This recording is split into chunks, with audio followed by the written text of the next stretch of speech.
رات میں ناخن کاٹنے سے کیا اللہ کے عذاب کا مستحق بن جاتا ہے؟ اگر کوئی شخص رات میں ناخن کاٹتا ہے تو کیا اللہ تبارک و تعالیٰ اپنا عذاب مسلط کر دیتے ہیں؟ کیا رات میں ناخن کاٹنے سے بلائیں مصیبتیں آتی ہیں؟ کیا رات میں ناخن کاٹنا ناجائز ہے، خراب ہے، باطل ہے، بیکار ہے، کیا ہے؟ اس حوالے سے قرآن و حدیث میں کیا فرمان ہے؟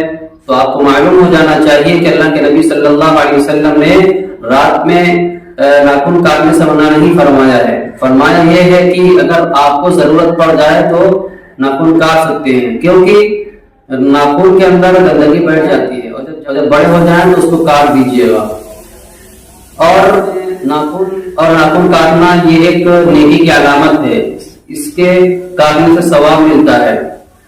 اگر اس کو نہیں کاٹیں گے گندگی بھری ہوگی، اسی سے آپ کھانا نوش فرمائیں گے تو گندگی پیٹ میں جائے گی، اس سے بیماری پیدا ہو جائے گی۔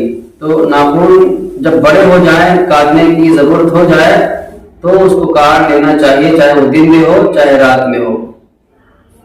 ہارون رشید نے امام یوسف رحمۃ اللہ علیہ سے پوچھا کہ حضرت رات میں ناخن کاٹ سکتے ہیں کہ نہیں؟ تو حضرت نے یہی فرمایا کہ ہاں، بلا کراہت رات میں ناخن کاٹ سکتے ہیں۔ حدیث و قرآن و صحابہ کی زندگی سے کوئی ممانعت نہیں ہے، منع نہیں کیا ہے، کاٹ سکتے، ضرورت پڑے تو رات میں دن میں ناخن کاٹ سکتے ہیں۔